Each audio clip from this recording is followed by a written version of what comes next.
Hello, everyone. Merry Christmas. This is a time of year to slow down, to rest, and to connect with the people you love most. It's a moment to put our phones down, to put our politics aside, even when that one cousin makes it really hard, and to focus on what matters. For Christians, it's a time to celebrate the birth of Christ and think about his story of kindness, forgiveness, and faith. The lessons of his life are universal, and they inspire and comfort people every time they're told and retold. For so many, the holidays are a time of big family gatherings and feasts, of gifts and celebrations. But maybe it's a very hard time for you. If you're grieving, worried, or alone, this can be the toughest time of the year. It can be the loneliest. So let us all check in on the people in our lives who've not had an easy time this year and who may be needing us more than we know. For a lot of Canadians, Christmas is not a holiday at all. I wish joy to everyone who's celebrating today and comfort to those who are suffering. Wherever you are, I hope you find light and hope for the year ahead. As I said before, keep your eye on one thing and one thing only, how much government is spending. Because that's the true tax. Every budget is balanced. There is no such thing as an unbalanced federal budget. You're paying for it. If you're not paying for it through it in the form of explicit taxes, you're paying for it indirectly in the form of inflation or in the form of borrowing. The thing you should keep your eye on is what government spends. And the real problem is to hold down government spending as a fraction of our income. And if you do... All of a sudden, we have an outside influence who believes, I think he is president, and that's President Musk, who has not elected, has no authority, and trying to really upend what the services are to the American people.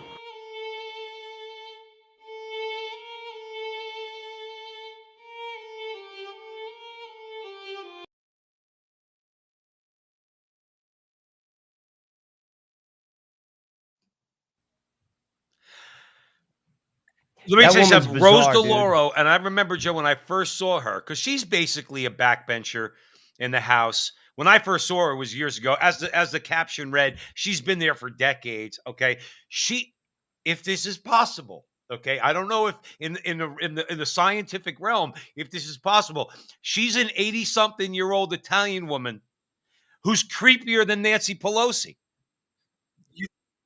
Dude, she's Can you imagine bizarre. at a regular Italian Thanksgiving Christmas dinner, right? She's the creepy aunt that shows up who still wants to be 20 years old because she's got the purple and blue hair coming out like this, and she's hip because she's a Democrat. You know what I mean? So that makes her hip. She's creepy creeperson is what she is.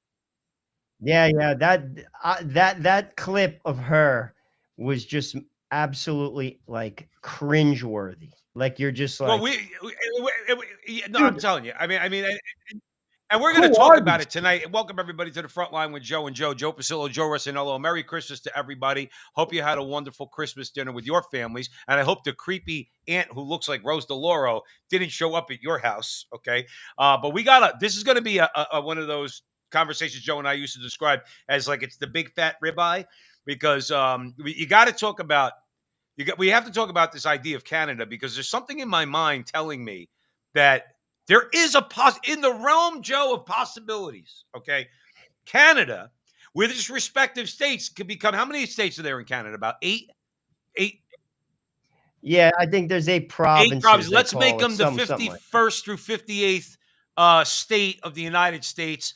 Maybe we'll carve out Ontario and leave Ontario as its own country, but we'll take we're going to have to take back Quebec because we're going to have to make it more Catholic. But then we'll get all the oil in the West. But there's a part of me going, well, wait a minute. In human history, right? Much crazier things have happened than a neighboring country becoming part of another country. So we'll talk about that. And we got to talk about the Democrats. Got to again, everybody out there. There is something going on. There's something in the water out there, or something in the ethos with the MAGA movement. This idea of anti-establishment. I remember that there's a bigger word for it, but that's one of those we learned when we were kids. Just anti-establishment sentiment or ethos in this country. So we have to talk about that, and we got to talk about Elon Musk. Okay, because Rose DeLauro in that clip. Okay. The Rose DeLauro, she's basically calling President Musk. Okay, but then when Obama was president, it was President Soros. And when Biden's president, all right, it's still President Soros. So what are you talking about, Rose, with your purple hair? Okay, about people who let's say, for argument's sake, outside influences. Joe, correct me if I'm wrong. Elon Musk is an American citizen, isn't he? Yes, he is. Yeah. So guess what? Is it? At least he's an American citizen, and he's using his money the way the rich lefties use their money. You just don't like the fact that he's winning. Okay, and that's the bottom line. But Joe, here's let me start off this way. Okay, we usually play those first three clips as either funny, informative, a little bit of both. Justin Trudeau can't be like even Rose DeLauro and Nancy Pelosi aren't as creepy as Justin Trudeau. I mean, that guy, Joe, is as fake could be. I mean, I don't know if you agree with me on that or not. I saw nothing but fakeness in that thing.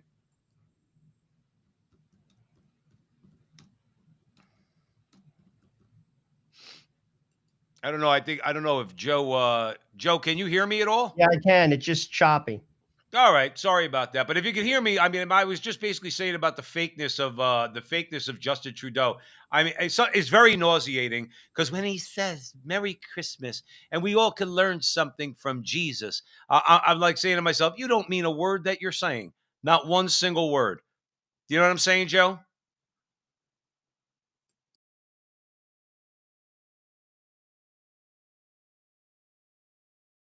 Problem here. Let's see if we can get it back. Everybody can hang in there with us if you don't mind. Carol Benne's in the house. Hey, Bob, what's going on? We got Mary Teresa's here. Merry Christmas, everybody. Sean of Vision. What's up, Sean?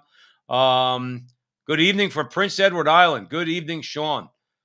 We shouldn't say that too loud because the FBI, well, no, the FBI wouldn't come there to do anything to you. I'm just, we'll get Joe back in a second. But here's the thing. We played the first three clips. I'll just talk a little bit and I'll comment on anything you guys want to comment on in the comment section. So Justin Trudeau gets up there, but look at everything that he's done to Canada. Okay. Just in the last couple of years, you look at what he did to the truckers. You look at some of those scenes and the chaos that Justin Trudeau has really brought upon Canada. And he's talking about slowing down at the time of Christmas. Slowing down. Maybe you should slow down tearing your country apart by being one of the most divisive people in the world. Now, remember something, especially the Canadians in the audience. They know this as well as I do, and Joe Rossinello says it all the time, okay? Justin Trudeau's doing all these things by design. Everything he's doing is by design. He is an oligarch. He is a member of the WEF. He's in the pocket of Klaus Schwab and George Soros. Justin Trudeau is not doing anything on his own. He is an actor. And actors are put on a stage, and actors are fed lines. And when they read their lines, some of them do it well. We've said before on the show, Justin Trudeau does it well. AOC in the United States House of Representatives, she does it well. They read their lines great, okay? But in their hearts, they're cold-hearted, hate-filled people. Because as Justin Trudeau did with the whole energy issue, where he actually, with hitting people in Canada with the carbon tax twice. Hardworking people have to pay a double tax just to heat their homes. And he wants to talk about Jesus and the lessons of Jesus and the lessons of Christmas. That's really what Justin Trudeau wants to talk about. And we're going to get into that a little bit more in a little bit because we do have a clip where Danielle Smith, and all you Canadians, you know obviously a lot more than I do about Danielle Smith. She's making a whole lot of sense about cooperation between Canada and the United States. Well, let's stick with the first three clips for a second. So Justin Trudeau, just a fake-o. Look at Milton Friedman, who's one of the smartest people to, as far as economics is concerned. You got Milton Friedman, you got his, his protege at the time, who's not anymore, but Thomas Sowell. I don't know if I'm using the right word by using protege, but Thomas. Well, these are the smartest people when it comes to telling you exactly how the economy works, exactly what the issues are when it comes to how an economy is supposed to work on supply and demand, government spending, M1, M2. They just know it all. Milton Friedman just has always made too much sense for the left to contend with. And that's a perfect example. And one of the things we're going to talk about later is Elon Musk. One of the things this hopefully transformative regime in the United States under Donald Trump and the cabinet that he's putting together, okay, hopefully one of the main things is going to be to take the level of spending that is being done right now and has been for decades, constantly going up by the federal government, and gutting it. See, John McCain, God rest his soul, said it right in a debate with Barack Obama. He said, "I'm going to take a hatchet to the federal budget." And Obama, Mr. Slickness, if there ever was one, said, "No, we don't need a hatchet. What we need is a scalpel," because he thinks he's smarter than everybody. No, you don't even need a hatchet. You need a chainsaw. That's what you need to do to the federal budget. You need a chainsaw to go through that. You need to take spending from however God knows how much it is, trillions of dollars, to down to like half that. And they're so fearful. They're so fearful that Elon Musk and Vivek Ramaswamy are going to get in there. They're going to find all the places that the government wastes our money. They're going to find it all. And you know what they're going to do? They're going to do what Milei is doing in Argentina. It's going to be gone. This department gone. This spending gone. All this pork gone. It's all going to be gone. It's all going to be gone. And they're going to be the ones that are going to be called fascists and totalitarians and all that stuff. The fact is, these are men and women that are going to Washington under this regime, under the Trump regime, under the MAGA regime. They're the ones that are looking to take power away from Washington. They don't want to concentrate power in Washington. That's been happening since before the New Deal. They're trying to get power away from the federal government for the first time in 100 years to actually not just cut spending, but actually like gut it. Things that we spend money on, that we say, hell no, we're not spending money on that anymore. Abolishing the Department of Education would be a really good start. Getting rid of the Department of Education. Teresa says in the chat room, exactly, Joe, a chainsaw. Okay, right, Teresa, because that's what's needed. Look, they don't care about the language they use, so I'm not going to care about chainsaw, whatever heavy instrument you need to cut through all that spending. They do. That's what we need. How about this for another one? Rose DeLauro, that third clip we showed. Rose DeLauro is 80-something years old. She makes 187, whatever her member of the House makes, $187,000 a year. Okay, she's worth $30 million. $30 million. And she wants to pass judgment. Like she talks about the services people need. That, oh, by the way, that's right out of their old school. I've been hearing that my whole life. I'm 57 years old. It's always, they're going to cut the services. No. We're going to cut your wasteful spending, Ms. DeLauro. Because the fact is, the amount of money that the United States government spends on welfare is not, in relative to the entire budget, is not a lot of money. That's not what they're gutting. And the Republicans and the conservatives, the dyed-in-the-wool, don't touch the defense budget guys, okay? Their budget's going to get slashed too. No more $1,000 toilet seats, so that you can have money going into a slush fund for the CIA. It's all going to get reformed. Everything's going to get reformed. So there's mostly people on the left, because the left is they're really addicted to the spending. Let me get Joe back in here real quick. Joe Resinello, are you with me? Joe, are you with me? Well, Joe will just stay there and look pretty for a minute until he actually comes back in.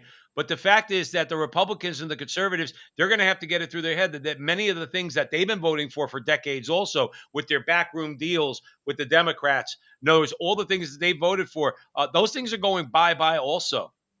They're going away. And it's gonna be a really fun thing to watch all that. Joe, are you with me?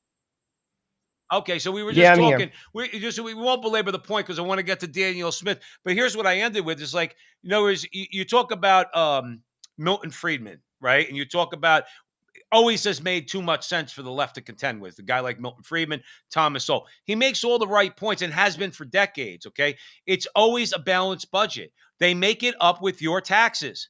No, it's the fact that you're paying for the debt. You're paying for the interest on the debt. You're paying for it in the form of inflation. You're paying for it in the form of direct taxes. These are all the things that the new regime is going to go in, Joe, and they're going to take a hatchet. That's what we were just talking about. What are your thoughts? Well, I'll be truthful with you. I wish I had confidence in the federal government. What's been on full display due to the fact that now we have some transparency in X, it's opening eyes and it's disgusting. We are, as Vivek has said, in a 1776 moment. I have no confidence in either party. I have no confidence in our government. What I have watched in the last 8 years with the lawfare against Donald Trump, like him or not, it was absolutely disgusting how they manipulated the voting process. 70% is now mail-in ballots. You could look at countries that have had mail-in ballots like France, abandoning it because of the fraud that takes place as a result of it. Yet we persist. They're trying to take away the voice of the people. You have people in mainstream media who are openly discussing the need for censorship to squash the voice of the regular person. Dude, this is not democracy. And frankly, I think this is the type of stuff that's been going on for decades. We just haven't seen it. Now we do. Not enough people want to come to grips with it. Well, I think you're right. I think there are a lot of people, but here, and we're going to talk about this later because one of the topics we're covering tonight, we're starting to grow a little bit in the viewership, well, and the chat room. Welcome everybody. Frontline with Joe and Joe. We were discussing a few things. We're going to talk to you tonight. Got a few clips. I want to talk about Danielle Smith up in Canada. We're going to talk about Elon Musk. We're going to talk about Democrat defection, Democrat dissension. All right, which is very important. And we got a clip at the end when we sign off that you're going to want to see about the climate hoax. But here's the thing, Joe, is that I think you're right, but I'm looking at two things. I know you're right, but I'm looking at two things. Is that number one, Trump won the popular vote by over 5 million votes, okay? Which means he probably won it by more than that, but the level of cheating that they thought they'd get away with wasn't enough to overcome that, and he crushed it. He crushed it in the Electoral College. And there's a lot of Democrats that are taking this moment to do a little soul searching. Now, Joe, they're Democrats. We're not going to agree with them on much, but we will agree with them on some things. So now you got Cenk Uygur from the Young Turks. We'll talk about that. I don't want to get into it now. He influences a lot of people, Joe. Young Turks, that podcast has a lot of influence. And he actually is making sense, at least along the lines of being anti-establishment, because that's what you're seeing now. You're seeing it on the Republican side, Republicans or people, Joe, like you and I, who tend to vote Republican. We're disgusted with Mitch McConnell. We're disgusted with all of them. We're seeing this. I really think, and we're going to kick it off with Danielle Smith, but I want your comments. I think that if your Joe Stradamus prediction about Donald Trump, that he actually survives and makes it and can govern for 4 years, this is going to be a transformative 4 years and longer beyond that. I really believe that. What do you think? I hope so, Joe. I Seeds, hope so. The seeds that the MAGA movement is planting are going to go well beyond Donald Trump. Let's hope they do, and let's hope we can have a more anti-establishment ethos in this country. Here, I want to play this for you, Joe, and because I think this is a little bit telling. We have 4.3 million barrels a day of oil that goes to the United States. The United States has multiple refineries that are special tooled to receive our heavy oil. If they don't get it from us, they're getting it from Venezuela, they're getting it from Iran, and they're getting it from Iraq. And I can tell you that that is not going to be, I don't think it would be very well received. If we were trying to tell them that we're their partner in energy security, we have to provide energy security. So there's other ways that we can use energy as a leverage point. What we're hoping to do is say, we want to sell you more. We want to increase your security. We want to increase the amount of energy we can send to our trade partners and allies. And as a result, we think that our integrated economy is one that should be shielded from tariffs altogether. That's the approach we'd like to take. So that when you mentioned the integrated economy, and throughout the last century, both with, say, the St. Lawrence Seaway, which the United States and Canada built together, through the auto business. It was a congenial way to deal biz with, and now it's becoming, and has been for the last 10 years, somewhat antagonistic. So you're saying you're confident that we can get back to a working relationship with the states where they need your gas and oil from Alberta, and we need certain of their things, and it can sort out. Here's the strongest argument we make.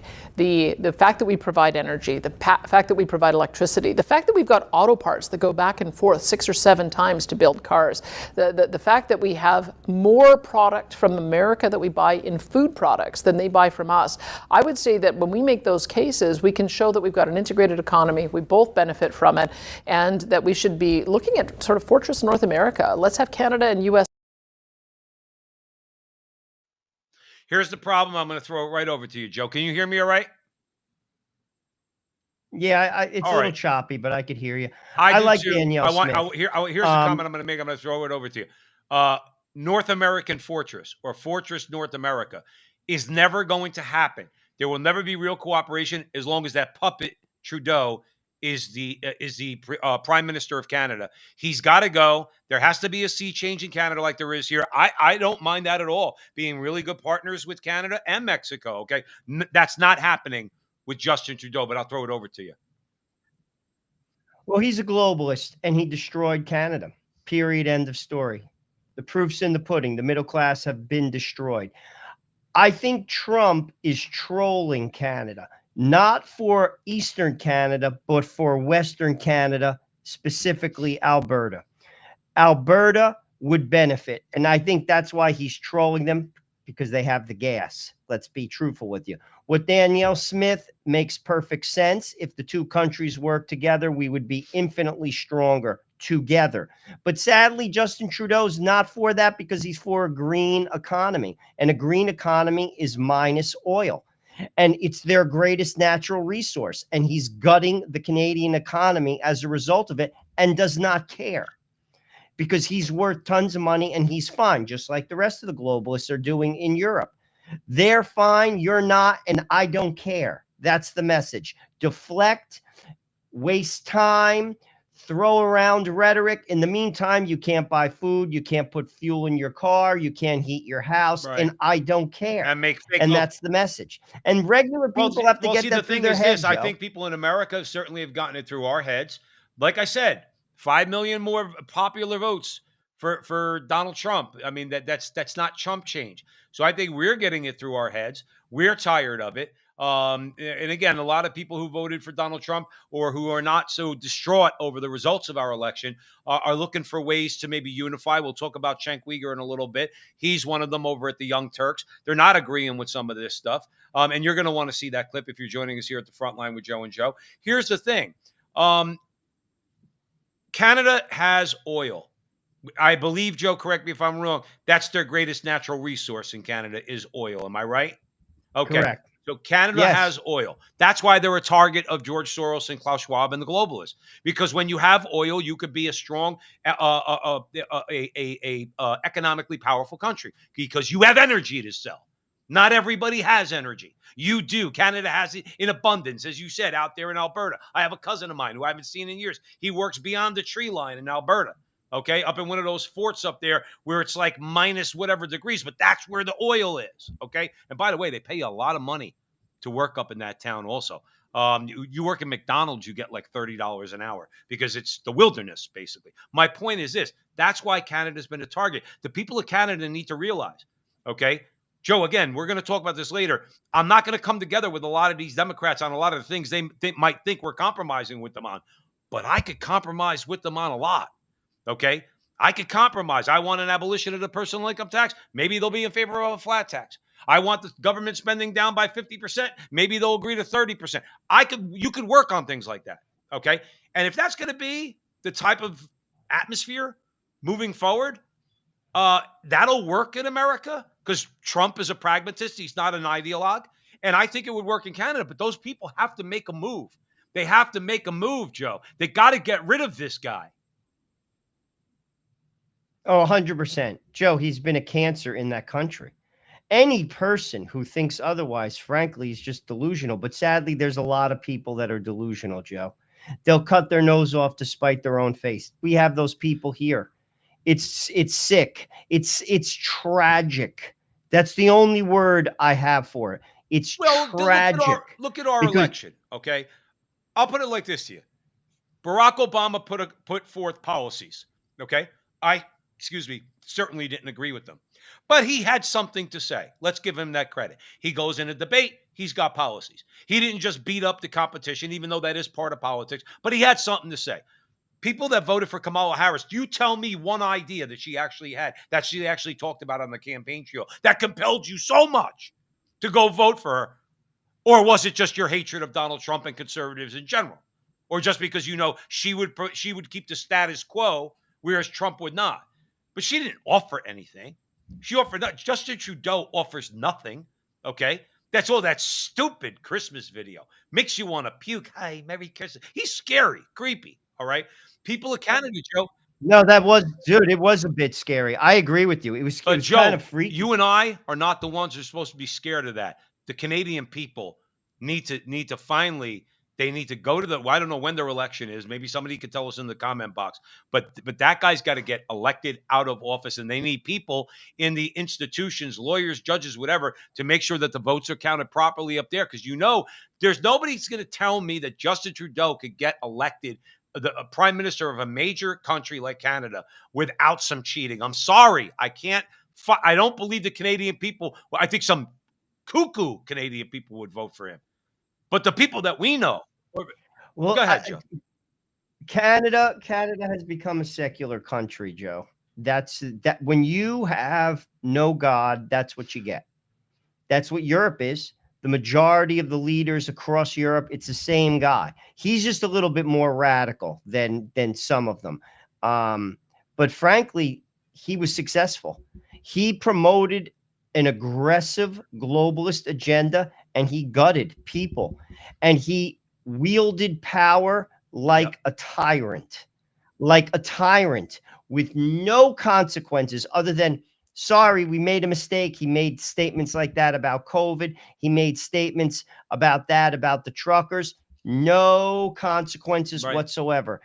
That should disturb people. But again, there's too many people, frankly, they're delusional. They're delusional. We have them here. And Joe, it's just tragic to watch. I can't even believe it, to be honest with you. Like, even if you're part of the elite class, we talked about this last show. You live in Toronto, you live in Vancouver, you're wealthy. You want to step over people going to the bathroom on the sidewalk? This is the country that you want to live in. You live in a $5 million apartment. You want to step over people sleeping on the street. Crime is off the charts. That's all because of their policies. You can't rationalize that away. That's reality. That's reality. I watched Bill de Blasio in New York City gut the police budget by $1 billion. And frankly, it shows. It shows. It's a drastic change in the last, say, 5 years. That's a result of the budget. And that was a choice, and you vote for that. So even if you're rich and you can afford all the carbon taxes in Canada and you could afford all this stuff, you have junkies on the street, you have crime, you have people literally going to the bathroom in the sidewalk, on the sidewalk and on the curb. This is the country you want to live in? California is a dumpster fire. It's the most beautiful state in America. I wouldn't live there. I wouldn't live in even some of the most beautiful parts of California, like Malibu. I still got to pass all that. My kids have to go to school there. I don't want my kids in such an environment. It's horrible. No, it's and that's a direct result of their policies. And that's where I say people are delusional. They just rationalize that away. They compartmentalize it. They refuse to face the reality. You don't have to like Donald Trump. You don't have to vacation with him. You don't have to go on friggin' dinner dates with him and your wife and her and his wife. However, the other side's ideas have not bore good fruit. Is Donald Trump perfect? Of course he's not perfect. Does he have everything right? Of course he doesn't have everything right. I'll just use America. Forget about Canada, because Canada is a wasteland, just like California is a wasteland. The Democrats have controlled power for 12 out of 16 years. They own the mess. They own it. How could you think that they're going to do anything different? Right. Well, let me ask you Joe, this. Go ahead, I Joe. don't get it. No, I No, just don't get it. I do get it to a degree. Here's what I get. Number one, there's people who are ideologues who their blinders are so thick and so fastened to their head that they cannot think. And by the way, they cannot accuse Joe and Joe of that, because you and I are not ideologues, okay? Because I know they say, well, both sides do it. Fine. We're not. And we could say to people who would vote for Kamala Harris or Justin Trudeau, a lot of those people, Joe, have those blinders fastened on for decades with bolts. Those blinders are on. That's how hard it is for those blinders to come off and for them to start seeing a broader picture. Or how about some common sense, as you just put forth, all right? Not wanting to step over a guy defecating in the sidewalk as I'm on my way to my outdoor cafe to sip on some Grey Goose and eat foie gras. There's those people. But then, Joe, there really are, and the left has been masterful at this. They really are misinformed, or they have a lack of information because of the hammerlack of the media. Listen to this. Well, listen, I guess someone's got to be the George Soros of the right. I mean, I'd call myself George Soros of the center, I think. We obviously need to have just the basics. As President Trump rightly said, what we need is the restoration of common sense. We want safe cities. We want secure borders, sensible spending, freedom of speech, respect for the Constitution. Anyway, so if that's George Soros of the right, that's me, okay? I'm incredibly excited about the future. The public has given us a mandate that could not be more clear. It's the clearest mandate. Winning the popular vote clearly, the House, the Senate, the Electoral College by a mile, a majority of governorships, a majority of House legislatures, all Republican. The people have spoken. Joe, let's ask in the chat room, guys. Let us know if you could have watched that clip of Elon Musk. Antonella, Mary, what's that, Joe? I didn't see it.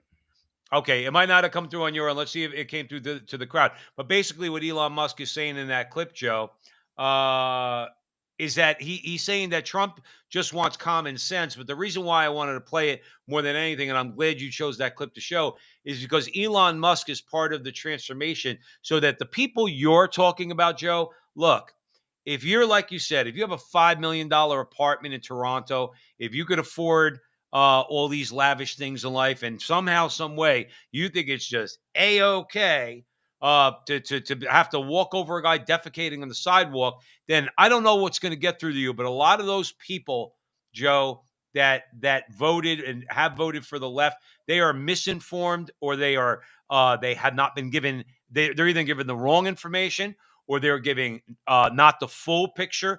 And that guy right there, Elon Musk, he's the guy that if Trump and his cabinet can transform America, Elon Musk is going to be responsible for transforming the media. And I'm going to give you one example, and I'm going to throw it over to you. Notice how CNN has Scott Jennings on their network. And Scott Jennings is all over social media, because soon as they put him on, and he's a common sense guy, and he goes right after their lies, what's happened? CNN's ratings have gone up, but it's because they actually decided that they're going to have an alternative voice, and people are not just getting the talking points of the Democrat Party on CNN. Elon Musk is the one who's forcing that to happen. I'd love your thoughts, Joe. I would agree. I'll be truthful with you. What he has done with the media has been a turning point in Western civilization. That we haven't even begun to see the fruit of what he did. He opened the eyes of millions. I sometimes look at clips, I mean pointed clips, exposing deep lies that went on and have gone on in Congress by politicians on issues, dealing with the vaccine, dealing with Pfizer. None of that would be out there. None of it. And I'll look at these views, Joe. 15 million, 17 million views. This is so damning. So damning. And they're trying to paint him as like some type of like oligarch that basically he's unelected and he's controlling the country. First of all, that has been going on the left for years in the person of George Soros. They're just, and we're going to play a clip after this, which is going to go into that a little deeper. And basically what we're going to hear is they just can't control him. They can't control him because he has too much money and they can't touch him. They can't do anything to him. And his platform is wrecking them, Joe. It's wrecking them. They get up in cold sweats thinking about the people actually seeing what's going on. And some of it isn't. There's a lot of crazy stuff on X, don't get me wrong. But you could hear of a lot of things on a lot of topics, very intelligent people. And some of them are not ideologues. Glenn Greenwald, very smart guy. You could listen to Victor Hansen, Davis Hansen. We're going to listen to him next. You could listen to people like economists. Some of these people are not ideologues, but they're smart people, and you can get an insight into the geopolitical situation of the world that the press is not covering. It can give you insight into the economy. It can give you insight into foreign policy. It can give you insight into domestic policy, and that's exactly what they don't want. And that's why he's wrecking you them. Uninformed. They proved this for decades, and now they're upset because they can't lie anymore without their lies being blown up. That's why I mentioned Scott Jennings. Scott Jennings is in the lion's den there. He's got people attacking him, calling him names and everything else, and he's just sitting there. He knows how to go back at them too. He's not a punk, and he hits them with facts, and they can't stand it. But guess who can stand it? The bosses at CNN. Guess why? Because now they're making more money because they actually are showing the American people that they're pulling a page out of the Elon Musk playbook, and they're going to have people who have differing opinions on their network. Okay. And they know it's going to be successful. And you know what? All those CNN anchors, if you don't want to stay, leave. Listen, Joe. They don't care. They just I like know. their And listen, they paycheck. want to sit there and cry. But I'll tell you one thing. There's a clip going around of Rachel Maddow actually breaking down in tears or having to hold back tears because Elon Musk, somebody tweeted out Elon Musk. This was a while ago. Let's be fair. Somebody posted on X. I'm tired of saying tweeted. They posted on X, Elon Musk should buy MSNBC. And Elon Musk responded and said, how much? And Rachel Maddow was reading out the post, and she was crying. Why, Rachel? You wouldn't be fired, but there would be somebody sitting right across from you that's going to counter your lies and your spin and your ideology. And that's what's great. Here, Joe, you said it right. Victor Davis Hanson. Here, we'll shut up. Here's what Victor Davis Hanson has to say about Mr. Musk. They hate Elon Musk as much as they hate Donald Trump because he's successful. His private enterprise success is comparable to Trump's political amazing comeback. And one of the reasons they're very frustrated, he is also like Trump. He's indestructible. The more they tried to destroy Trump and getting him off the ballot, the 5 civil and criminal suits, the 2 impeachments, the stronger Trump caught. So when they go after, they said to Musk, we're going to charge you $44 billion for Twitter and you're going to go broke. Well, he paid that and he found out he revolutionized all of social media. And then they said, we're going to take away your deduction for electrical vehicles here in California. And only your company will not get a federal write-off, the purchaser of your product. And he said, fine, I don't want to be in California anyway. And then they said, you know what, you have a special contract with NASA that you shouldn't have and a relationship. And he basically said NASA was ossified. I saved the entire space program. So every time they bite his ankles, just like Trump, he gets stronger. And that makes him even angrier. because Trump is a rare kind of politician who comes in once every century that can remake a whole Republican Party. And his counterpart and force multiplier is Musk. He's a true Renaissance man.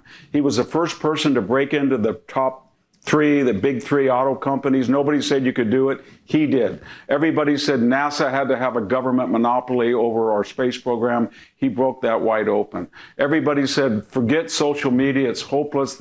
It's a left-wing monopoly. It's hard to comment on Victor Davis Hanson because he breaks it down so thoroughly. Other than to say is he's spot on. I will comment this way. I'll just make one comment. Elon Musk, and this is what people have to realize. This is why I respect him so much. And you and I, Joe, and many people that watch us, especially when you talk about, let's just be more general from a Christian worldview, money does not drive Elon Musk.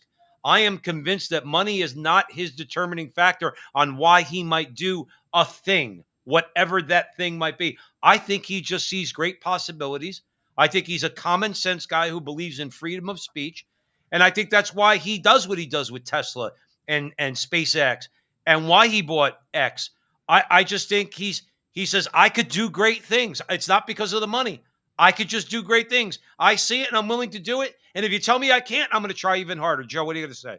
First, I want to say that gentleman, Victor Davis Hanson, is someone that people should follow. Yeah. Oh, absolutely. That is one of the benefits of X. He is brilliant. He has a PhD in the classics from Stanford University. He is brilliant. He has a deep insight into history. He has a deep understanding of American politics, and he will give you a perspective that no network can. And that's that's the first point. Second point, I want to highlight, which he said, and he's 100% right. They hate him because they can't do anything about him. And they're going to try to belittle him. That's the next stage. They're right now trying to pit Musk against Trump by calling Musk President Musk because they know that Trump's a megalomaniac and they're trying to poke him. That is their only thing they can do. It's basically he's untouchable. And that's what enrages them. Yeah. And he is wrecking them with Twitter, X. Wrecking them, Joe. Yeah. I'm telling you right now, that is devastating because that is how they controlled the population for decades. Yeah. The press. And now it's unfiltered. And again, he's not an ideologue, Davis. That dude isn't an ideologue. He's an academic. He's just brilliant. He will give you insight into what's going on into America. You don't have to agree with him, but what he has to say is intelligent. It's fact-based. And that is one of the beauties of what we have right now. And the can't stand it. Right. Because again, it all comes down to like when they talk about Hillary called us deplorable. Biden called us garbage. Obama said we cling to God and guns. No, I just want to be an American. I just want to be an American who's able to say, I have a right. I don't care if Barack Obama or Hillary Clinton or Joe Biden or Kamala Harris or anybody. I have the right to say whatever the hell I want. And now we have social media, which means whether we reach 10 people or 10 million people, we could get our ideas out there and feel secure in knowing, say, I'm an American. You can't touch me, Nancy Pelosi. I'm an American. You can't touch me, Barack Obama. This is a free speech platform. I get to say what I want. If I want to say the election was stolen in 2020, I could say it.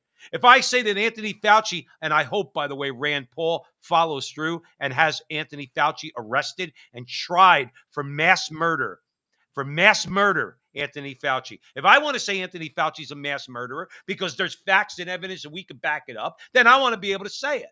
Okay? And if I say he's a mass murderer and he's not and he wants to sue me, he can take me to court if he wants to. All right? But I like the idea of being American again. Okay? Because they take it away from us. As soon as we opened our mouth, namely by voting for Trump in 2016, then we started to get called names. We get called names because they, no, I just want to be an American. I'm sorry, Barry Obama, that I disagree with you. I'm sorry I don't think that you're Jesus Christ. Nor do I think Donald Trump is Jesus Christ. Okay, so you're a fallible human being. I disagree with you on many things, and I have a right to say it. How about you grow some thick skin? And there's nothing wrong with that. And Elon Musk is the guy, despite, as Victor Davis Hanson said, taking over X, they told him you're crazy. Of course they tried to scare him. They made him try to see like he's going to lose money. Again, he has said it before in interviews, Joe Rossinello. He doesn't care. What's $44 billion to a guy who's worth $144 billion? And he'll make it again. And his stock is at 100. Now I'm drawing Tesla. Tesla's stock is at $400 a share. Joe, he has such potential. I got news for you. They could take every cent away from him. He'd make it again. That's the type of guy that Elon Musk is. He's also a once in 100-year guy. Right. On the planet. He's brilliant. And frankly, he's on the side of humanity. Is he perfect? No. Many things I don't agree with Elon Musk, but and that's what we played in the first clip. There's basic things like clean cities, like freedom of speech, like police. These are basics. And if you're not for those things, I'll be honest with you, I don't know what to tell you. You're not an American if you're not for those things. But Joe, what it is, people have just a way. This is the sickness. I see it on social media. I just shake my head. I don't comment on it. I just shake my head. I'm like, I don't know what to say to you. And there's nothing to say to you. It's not about Trump. It's about you. Right. You're not in the elite class. This voting block, there's two people it represents. The slave class, and they are a slave class that they brought into this country purely for political leverage, to change the Congress, to get more congressional, votes, as well as to hope that they will vote for them, which they will, because they're basically fed through the dole. They'll vote for them at the federal level.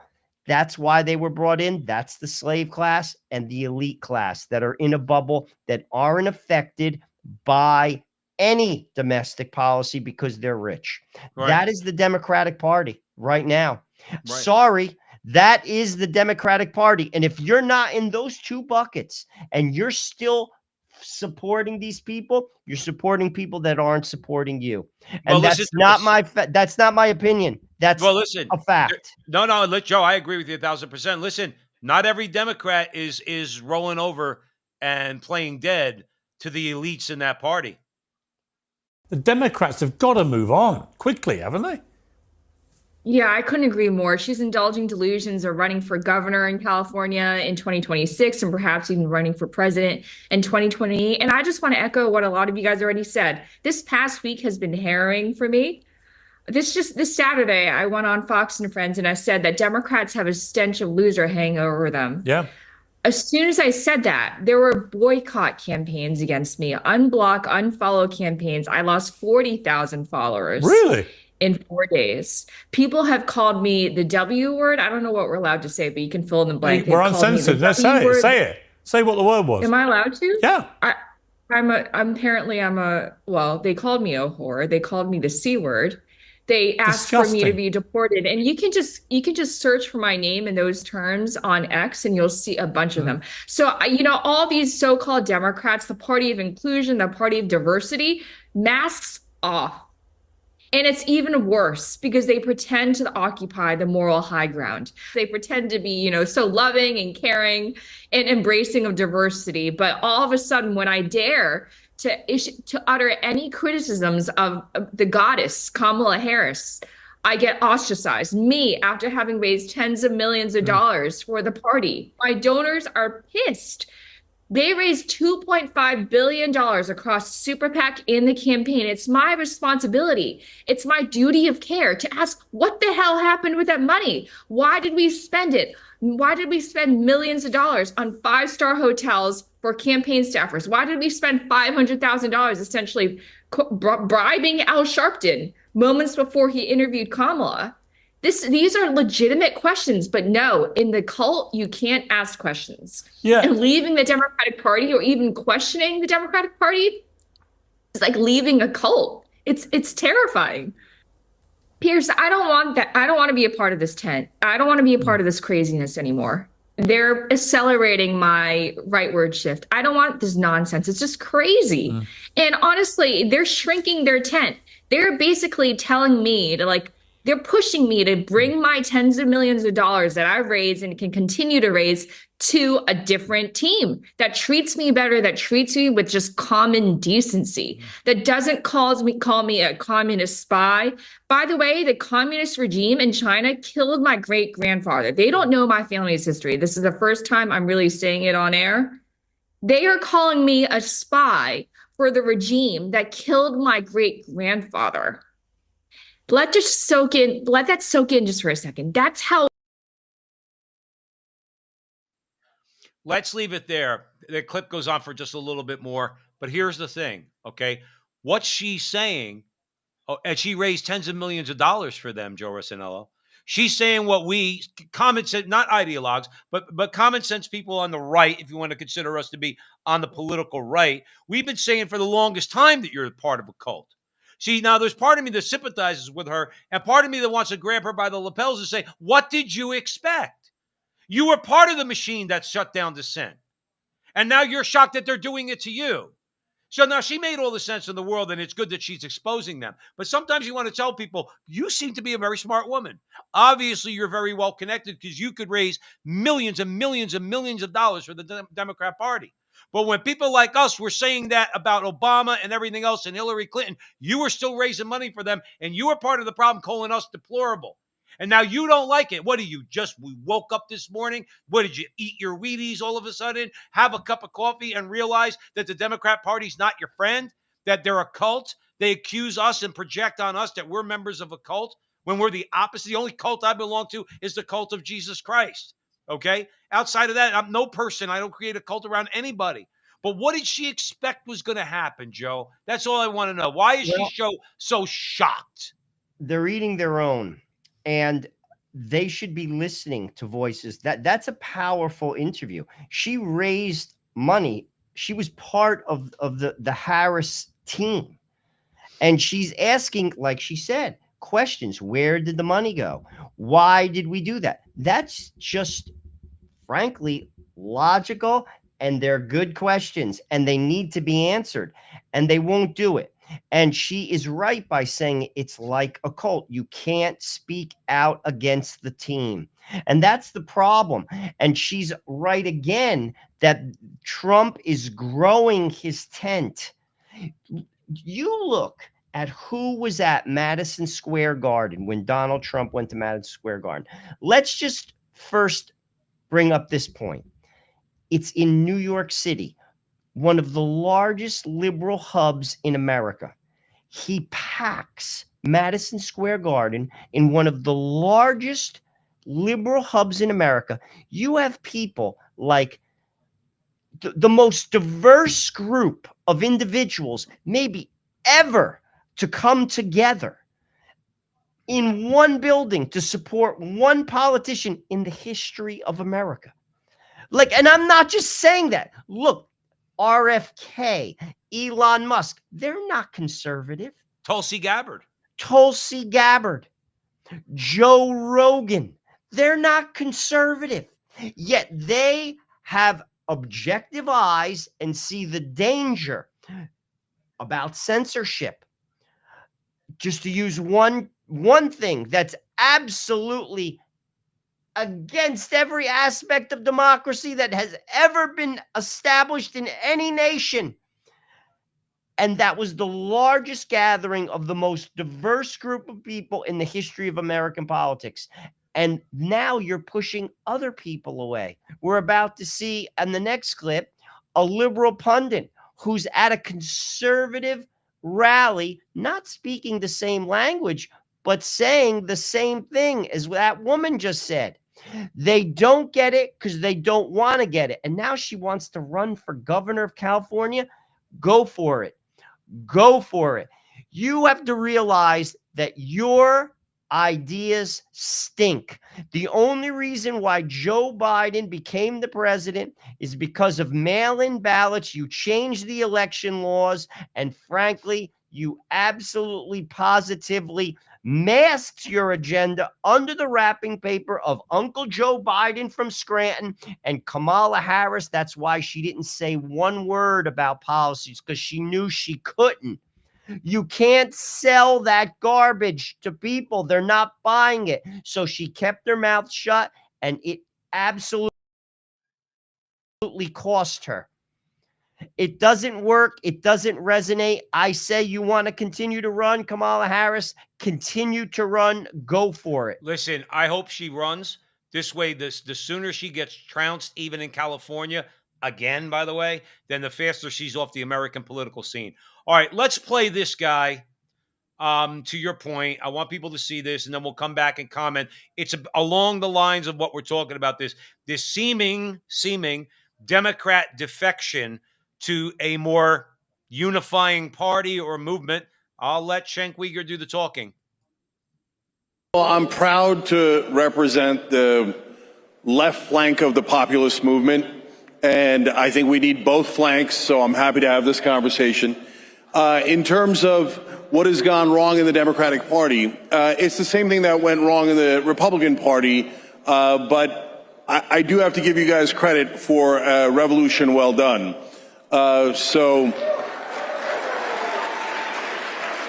And what I mean by that is not a revolution against the Democratic Party or the left or the country, but a revolution against the establishment. So I knew you guys were for real in fighting against the establishment when I started going on right-wing shows and I would say something negative about Mitch McConnell. And when I did that in the past, what I would get back is, oh, no, Mitch McConnell's great. Pelosi's terrible, but Mitch McConnell's great. Let's do that here. What do you guys think of Mitch McConnell? All right. Yes, I love that. So look, for my left-wing friends that are watching out there, they just booed Mitch McConnell. That's a great thing, okay? And let's do one more. What do you guys think about Dick Cheney? My left-wing friends out there, we have been waiting for the right-wing populists to boo Mitch McConnell and Dick Cheney our whole lives. Take the win. Take the win. Now, what we need to do in the Democratic Party is we need to do likewise. We need to have a revolt against the Joe Bidens, the Kamala Harrises, and the Nancy Pelosi's. And the Hillary Clintons, and now all of a sudden the Dick Cheneys. What are they doing on our side? Are you guys nuts? Right? I have to interject. When all of a sudden Kamala Harris is doing the Liz Cheney thing, I said, does she want to lose? I mean, what's amazing is I said the same thing. Look, Dick Cheney polls at 13%. What lunatic thought it was a good idea to wrap yourself around Dick Cheney?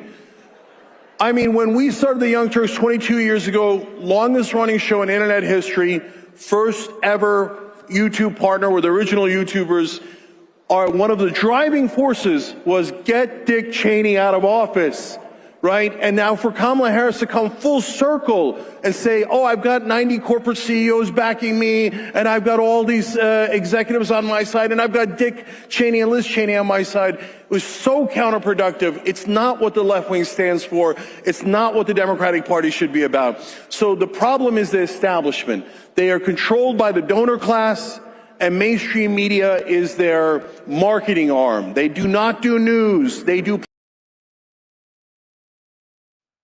So he goes on from there. The problem is this, and I'm going to throw it right over to you, Joe. I don't trust him. I don't trust him at all. I think because his numbers are fading. I think the Young Turks has cheesed off a lot of their radical left-wing base that totally loves Kamala Harris. That would, like, if Donald Trump said people would vote for me even if I shot somebody in the street in New York. All right. All right. Well, there's people that watch the Young Turks and been and sycophantic followers of Cenk Uygur and Anna Kasparian for years, okay?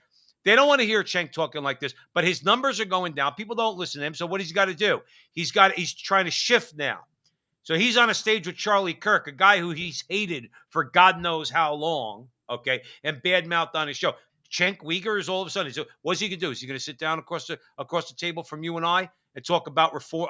Talk about abortion or transgenderism or gun control? Is he going to come to the middle on that?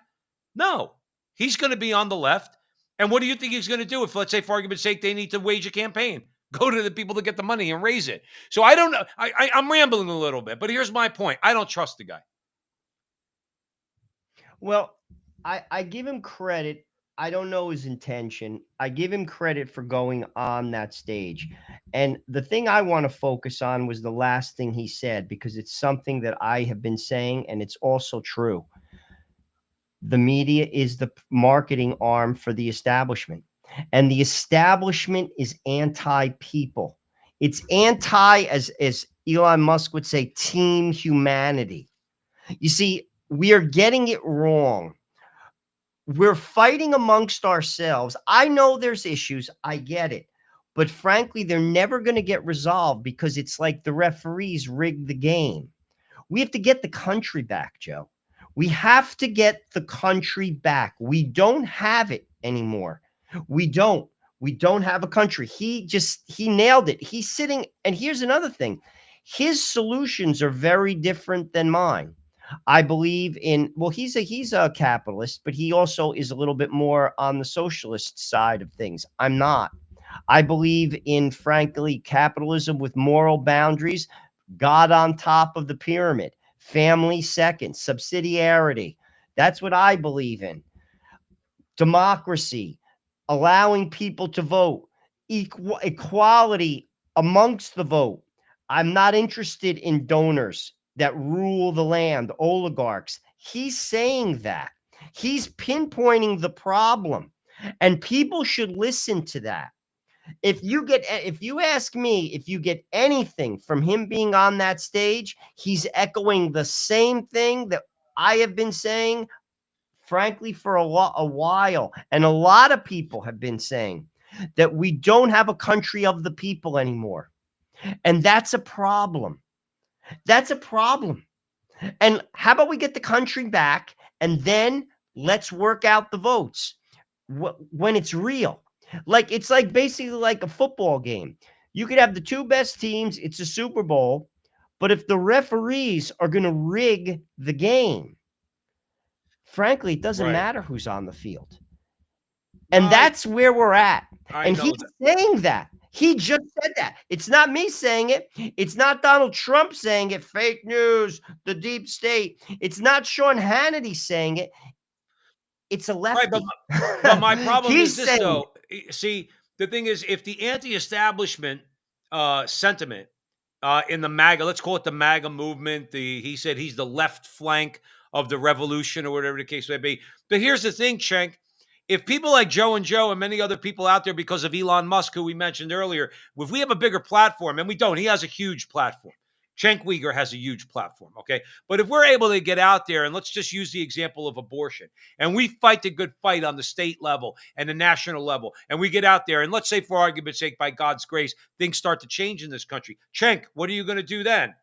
What are you going to do if the majority of this country becomes abortion abolitionists? May not happen in our lifetimes. But my point, what are you going to do then, Cenk? What are you going to do if the people that we send to Washington, who are not establishment people, okay, say that the whole transgender ideology has to be completely eradicated from all federal legislation and all regulations, okay, right across the board? It's got to go into the dustbin of history, to use a phrase, a popular one. What is he going to do then when because that's a common sense thing, okay? Or even restrictions on abortion. Let's not even say Joe and Joe. Let's talk about first 3-4 month restriction on abortion, or what Florida has. Is he going to go for that? See, this is what you're right. He's saying the right thing now, but I'm going to just quick comment, Joe, I'm going to throw it over to you. But I've had this conversation with my libertarian friend too. In other words, who would agree with us probably on more things, than Cenk, but still not agree with us on everything. I say, okay, you want this larger tent with a lot of different voices, but at some point you're going to have to sit across the table from evangelical Christians and Roman Catholics and others who are abortion abolitionists and who are not going to compromise. And what are you going to do then? Well, here's the thing. Then we just agree to disagree civilly. That's what the country used to be able to do. And here's the sad reality. There's still a lot of people that are for transgenderism. Not as much as abortion, though. America is pro-abortion. America is not pro-life. Now, that means we have to do a few things. One, we have to continue our political stuff, which we have done, but that hasn't been the success that we wanted it to be. I think we have lost that culture war. How do you fix that? You have to strengthen families. You see, people who are pro-life are either Jewish, practicing Jews, they're Muslim, or they're Catholics, as in Orthodox Catholics. I don't like the phrase, but for this, show, I'll use it. Just they really take their faith seriously. They're guided by the tenets of the church, and basically Orthodox Protestants. They're the only people who are pro-life. No one else is. Everyone contracepts in America. If you contracept, you're not pro-life. You have to change that. That's only taught in the family. You're never going to. I know what you're saying. I just wanted to let you know I was only using that as one example, but go ahead. You're never going to legislate that. Like that has to be raised. That has to be taught in the home by example. Families that have children, they're open to life because that's the way they grew up. And why does a family do that? Because they believe in God. You see, that's that doesn't mean you give up the political aspect of it. You continue with the rallies, you continue with the March for Life, you continue with going into Congress, but people aren't listening to that, particularly the people on the ground, families, Catholics are not doing that. We have to change that, and then it will go downstream. But as far as Chen Uyghur, okay, we have a common enemy. The common enemy is the establishment. We could agree all day on that. On issues, solutions, we're going to agree to disagree on, say, gun control. Civilly. I'm not going to call you names. We're going to agree to disagree. But that's where, see, everything Cenk Uyghur said in that clip with Charlie Kirk, I would say, I agree. Cool, Cenk. Glad to have you here. But then you got to remember, this is a guy that cast aspersions, and yes, he did, on people who are pro-life, or people who say that I have a right to own a gun under the Second Amendment, people who want the eradication of transgender ideology from our culture. Okay, not the people, but the ideology's got to go. Okay, and all sorts of things where he has been one of the most uncivil people in I've seen him in action. I'll tell you what, I admired how RFK handled his campaign before he went over to Trump. He did not get into the gutter. He stuck with issues. He's a good debater. He stuck with issues. He made his policies very clear. And I'll tell you this, they were very smart to not debate him, because I think he would have caused a heck of a ripple in the Democratic Party, a heck of a ripple. And I'll tell you this, that is the way to do things. That's how things used to be. Who was like that was the dude, Ben Carson, when he ran for president. He just didn't do it. He was just like, listen, this is what I stand for. And frankly, let the American people decide. And what kills people like that is the press. Because as Cenk Uyghur said, it's the marketing arm of the establishment. Well, now we have a different marketing arm, X, and it's wrecking them.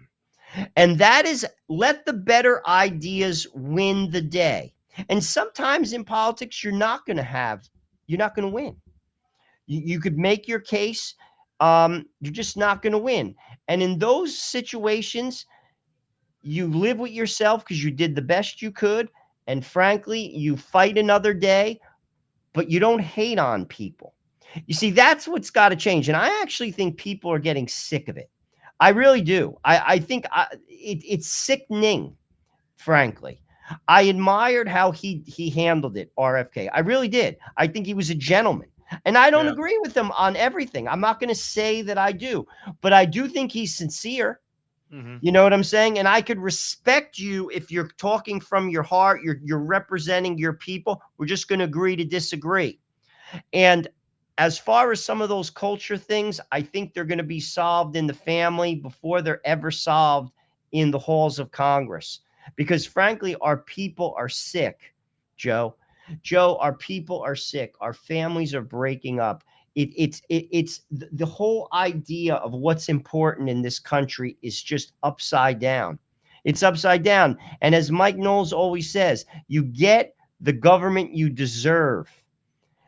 You get the people. These people represent us. We vote for them, Joe. Right. We vote for these freaks. That lady with that old crazy Italian lady with Rose purple hair. DeLauro. People vote for her. Right. And this is what I'm saying. Like if you come, and this is why I bring it right back down to the family, healthy families where you have kids. It's a loving home. It's not perfect. No one's perfect. I'm not painting it to be that way. No family's perfect. That believe in God. You have a family. You have structure. You have stability. There's love in the home. There's support in the home. I got news for you. Families like that, they don't think there's 57 genders. They don't. No. Those families have kids. They have grandkids. They're married for decades. That is what we have to get back to. Healthy people. Healthy. Healthy, Joe. Hopefully that's, again, I think this might be a moment, and we're going to wrap it up here at the front line with Joe and Joe. This might be a moment of transformation for America. That goes beyond the political. Hopefully it's a, call it a great awakening, call it a revival, call it just a shifting of the paradigm that we've had for the last, 50, 60, 70 years at least. And people start to understand exactly what you said. And there's a lot of people out there that make that point, and we need to keep making that point. We've had what we've had for the last 50, 60 years because we voted for it. And if you don't like that, that means maybe the first place you have to check is in the mirror and try to understand what it is that you believe in that would compel you even to vote. Think about for a second, even in your worst nightmare, voting for someone like Rose DeLauro to be a member of the United States House of Representatives. That's the bottom line. So anyway, we're going to leave you. We didn't get into the climate hoax too much tonight, but we're going to leave you with a 1.5-minute clip from someone who does get into a little bit, and it'll enlighten you a little bit. So remember, first of all, thank you from our hearts. Merry Christmas to you all, and have a great New Year's and a safe New Year's. Okay, stay out of the bars.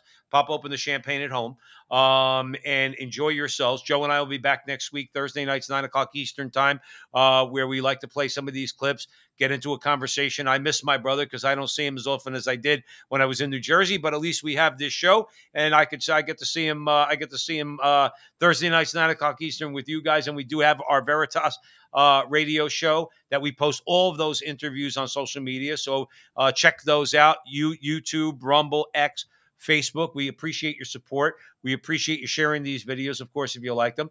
And stick around for this clip. And remember, until the next time, that our conversation is your conversation, and that conversation is going on everywhere.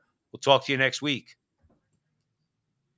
The fact of the matter is, carbon dioxide is lower now than it has been for in almost the entire history of the Earth. And it is colder now. It's called the Pleistocene Ice Age for a reason. Yeah. It is colder now than it has been through almost the entire history of the Earth. There is no evidence whatsoever that carbon dioxide is the control knob of the Earth's climate. This is what they are contending. We are doing an amazing job of replenishing the CO2 back to the air and water where it came from in the first place. And how are we doing that? All the CO2 we are emitting from burning fossil fuels came from the atmosphere and the oceans in the first place. It was there. Life used it and stored it as fossil fuels. Right. All the fossil fuels were made by life, and they're full of carbon. And that carbon is now being put back into the atmosphere by our burning of those fossil fuels. It's where it came from. That's why CO2 is so low now compared to historical levels. It was 6,000. It was 4,000. It was 2,000. It was 1,000. It was 500. And it went to 180 during the most recent glacial maximum, only 30 parts per million above the death of plants. We are life's salvation. We are replenishing the CO2 back into the liquid and gaseous spheres, the atmosphere and the oceans, where it had been locked in rocks and fossil fuels